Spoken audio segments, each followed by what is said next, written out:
The scene opens in a brightly lit television studio where the atmosphere crackles with palpable intellectual tension and professional animosity.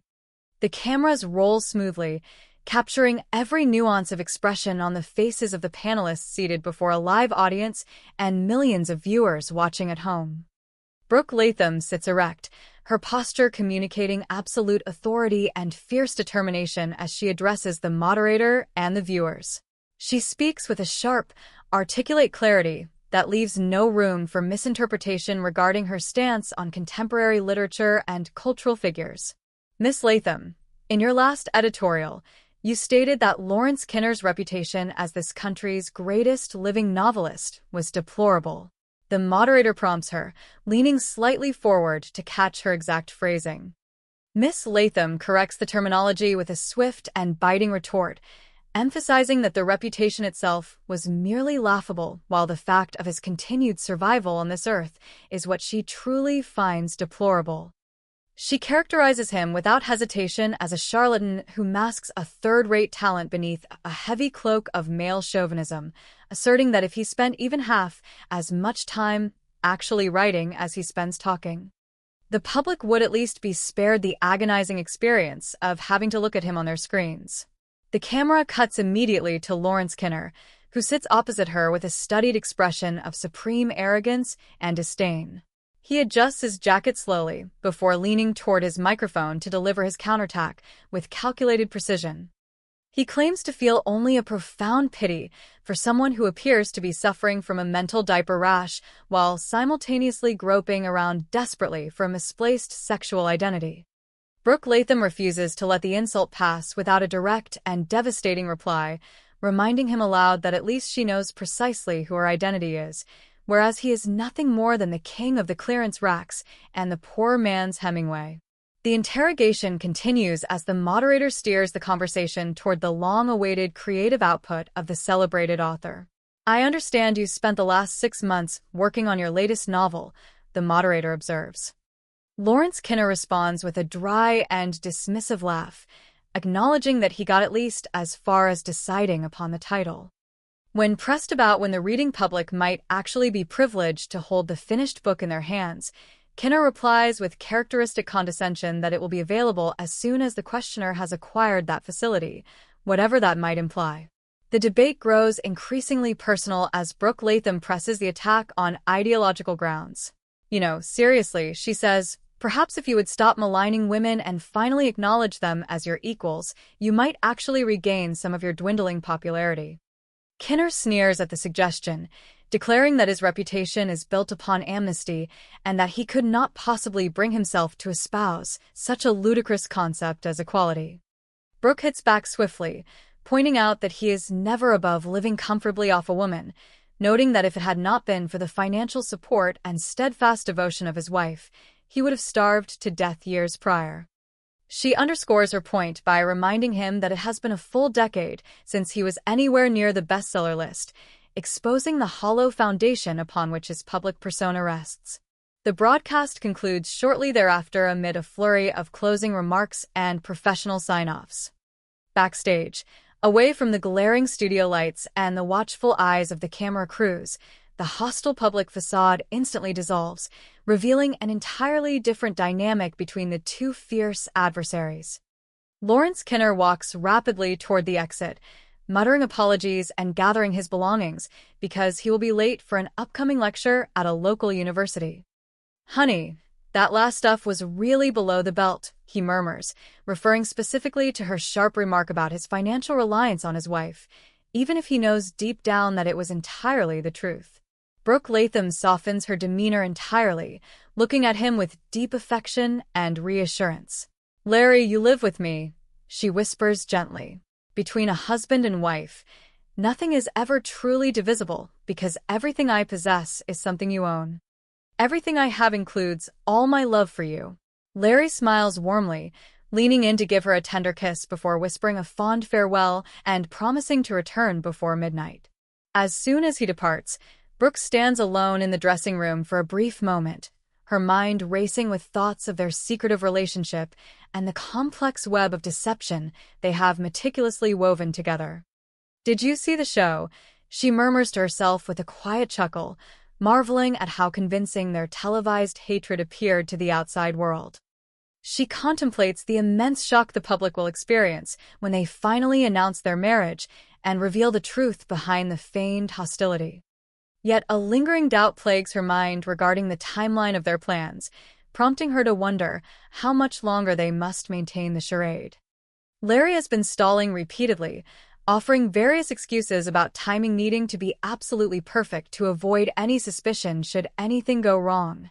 Meanwhile, Lawrence Kinner drives through the darkened streets toward his secluded home, his mind occupied by the impending execution of their grand design. He receives a phone call on his car telephone from Draper, an editor who is still playing the part of the distressed literary professional demanding an overdue manuscript. Kinner agrees to meet him briefly before returning home. Later that night, the sprawling estate owned by Lawrence Kinner stands silent and shadowy against the night sky, bordered by a tranquil swimming pool that reflects the moonlight. Marjorie Kinner, Lawrence's wealthy and invalid wife, sits quietly on the upper terrace, gazing out into the darkness. Suddenly, a figure emerges silently from the shadows, stepping stealthily onto the patio. Marjorie turns in alarm, recognizing the intruder instantly. "Catherine," she gasps in confusion, though the intruder is none other than Brooke Latham, disguised and determined to carry out the final phase of their deadly plot. Marjorie attempts to retreat, but Brooke moves with terrifying swiftness, overpowering the frail woman and pushing her relentlessly toward the edge of the terrace.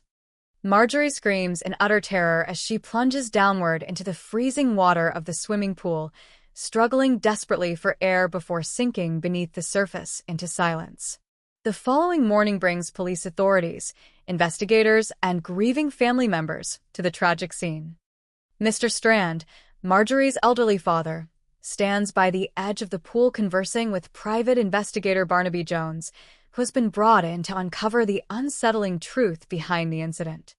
"The police authorities have tentatively ruled my daughter's death as either a suicide or an unfortunate accident," Mr. Strand explains with a heavy heart, though both theories leave far too many unanswered questions in their wake. Barnaby Jones listens attentively, his keen eyes scanning the surrounding patio, the security gate, and the pristine waters of the pool. "I do not see how it could possibly have been an accident," Barnaby remarks thoughtfully.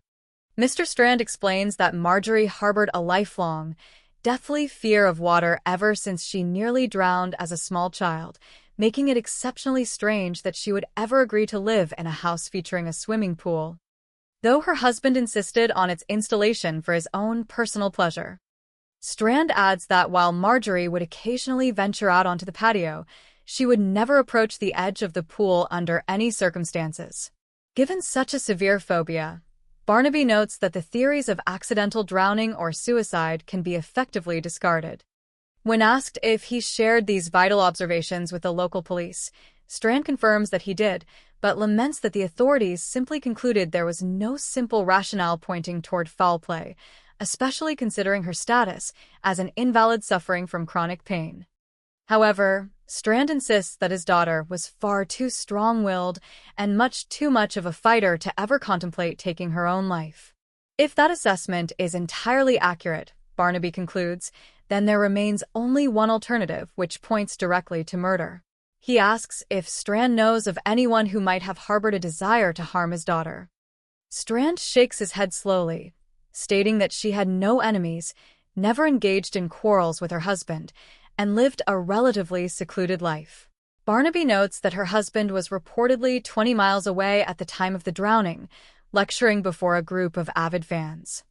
Strand acknowledges this alibi, but expresses deep concern over Larry's increasingly erratic behavior and declining literary output. He recalls reading Kinner's brilliant debut novel 10 years prior, praising the author's initial storytelling prowess before noting that his career went entirely downhill thereafter, unable to produce anything comparable or even saleable. Strand reveals that Kinner was forced to resort to various publicity stunts to keep his name alive in the public eye, while his late wife possessed substantial personal wealth in her own right, wealth that now legally passes entirely into the hands of the grieving widower. Barnaby Jones walks up the grand staircase of the Kinner residence to speak directly with the author. Lawrence Kinner appears shortly thereafter, stepping out of his private study with a carefully constructed expression of sorrow. He expresses polite surprise at the private investigator's presence, though he notes that his phone service had already alerted him to the impending visit. Barnaby explains the nature of his inquiry, mentioning that he has been scouring the premises and happened to discover an intriguing item near the garden fence during his outdoor inspection. Kinner looks down as Barnaby produces a tattered piece of leather. It appears to be a fragment of a glove, Barnaby explains, asking if the author has any idea where it might have originated. Kinner suggests it might belong to the gardener, but Barnaby points out that the material does not resemble a standard work glove and bears distinct teeth marks, suggesting that a dog may have torn into it during a moment of high agitation. Kinner acknowledges that his guard dog was indeed loose on the terrace on the night his wife was found dead, explaining that the animal evidently managed to leap over the security gate. Barnaby observes that the animal must have been extraordinarily agitated to make a jump of that height, noting that dogs can somehow sense when their owners are in extreme danger. As they speak, the large dog approaches Barnaby, allowing the investigator to gently pet its head. Barnaby notices a distinct lump over the animal's left ear, a contusion suggesting that someone has recently struck the creature with a blunt instrument. Kinner denies any knowledge of animal abuse within his household, though Barnaby decides to consult Mr. Strand about having a veterinarian examine the dog more thoroughly. Moments later, Brooke Latham arrives unannounced at the Kinner estate, slipping quietly through the front entrance while Barnaby is still on the premises. She finds Larry alone in the hallway and expresses her anxiety over the ongoing investigation. Larry tells her not to worry about the investigator, directing her attention instead to a far more important matter concerning their future together. He pours her a drink, reaffirming his deep love and devotion, and speaks passionately about taking a long vacation to exotic locations such as Hawaii or Japan once all suspicion has completely faded away. Later that afternoon, Barnaby Jones and his associate review the accumulated evidence regarding the mysterious glove fragment and the injured dog. The veterinarian confirms that the lump behind the dog's ear was indeed caused by a blow from a blunt instrument, while laboratory analysis of the interior of the leather glove reveals a tiny fragment of a broken artificial fingernail painted in a bright red hue. Barnaby finds it highly unusual to discover a woman's painted fingernail trapped inside a man's heavy glove, deepening the mystery surrounding the identity of the mysterious accomplice. Concurrently, Brooke Latham confronts complications in her own professional and personal life. Dr. Thomas Reston, a medical physician and her former fiancé, pays an unexpected visit to her office to check on her well-being. Brooke attempts to dismiss him coldly, but Tom refuses to be brushed aside so easily, noting that the pieces of the puzzle surrounding Lawrence Kinner and the recent drowning are finally beginning to fit together in his mind. Tom recalls reading about the tragic drowning of Mrs. Kinner and remembers the exact night Brooke called him for medical assistance regarding her hand injury. He realizes that the public controversy between Brooke and Kinner is nothing more than a profitable smokescreen concealing a clandestine romance, and he accuses her directly of helping push Marjorie Kinner into the swimming pool and using him as an unwitting alibi. Realizing the immense danger of Tom's discovery, Brooke invites him to her house that evening under the guise of sharing a quiet dinner to discuss the matter calmly. The following morning, Barnaby Jones continues his relentless investigation by paying a direct visit to Brooke Latham at her magazine publishing office.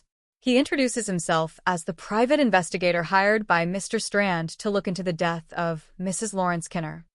Brooke maintains an air of cool professional detachment, feigning complete ignorance regarding the personal lives of the Kinners beyond their widely publicized television debates. Barnaby astutely observes her bandaged wrist and notes that one of her fingernails on her little finger appears freshly chipped. He politely inquires about the name of the medical professional who administered the cast for her sprain, planting the seeds of suspicion before taking his leave. That evening, Dr. Thomas Reston sits alone in his secluded home overlooking a steep cliff, nursing a drink while contemplating his next course of action regarding Brooke Latham.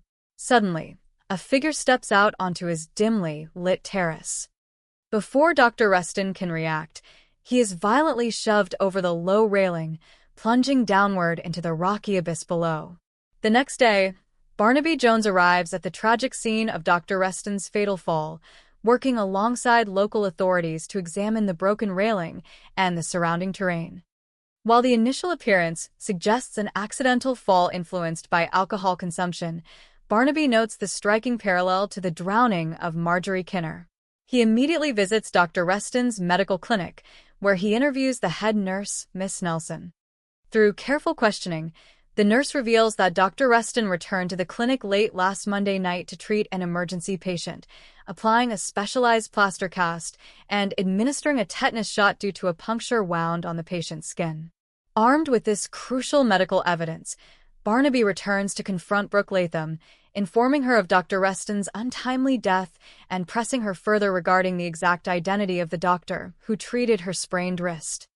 Brooke remains defiant, demanding a formal court order before she will submit to any personal examination or removal of her protective cast.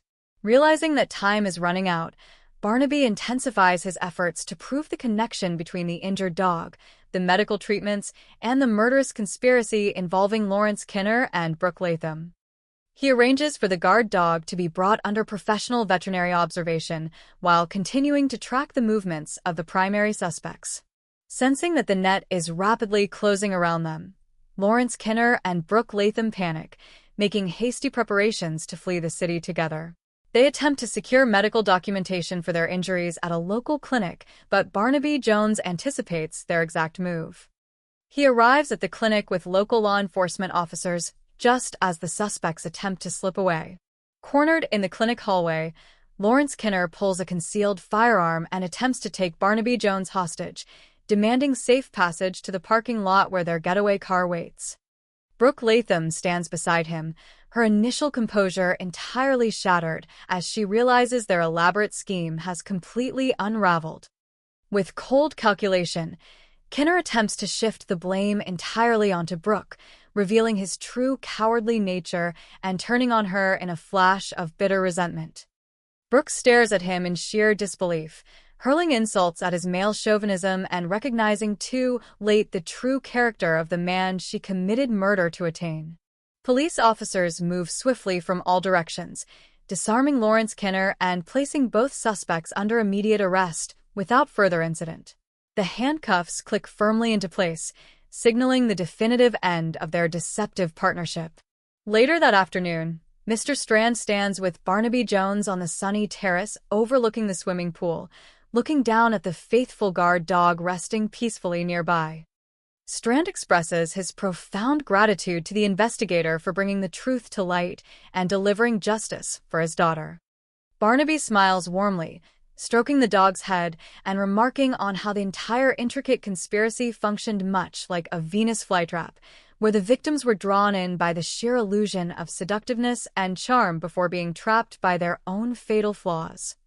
With the case successfully resolved, Barnaby and his team prepare to depart, knowing that truth and justice have ultimately prevailed.